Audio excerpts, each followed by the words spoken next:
மலையான் தவம் செய்து பெற்ற மத்தே ஒற்றிவாழ் கனகச் சிலையோன் மணக்க மணக்கும் தெய்வீகத் திருமலரே அலையான் மலிகடல் பள்ளி கொண்டான் தொழும் அமுதே வலையான் அருமை மகளே வடிவுடை மாணிக்கமே.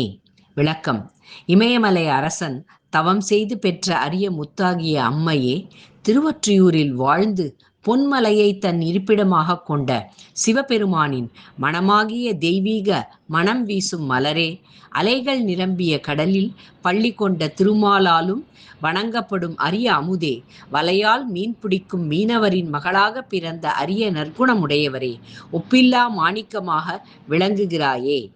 இந்த பாடல் அன்னை பரமதாயானவள் அனைவருக்கும் அரிய பொக்கிஷம் என்பதை உணர்த்துகிறது.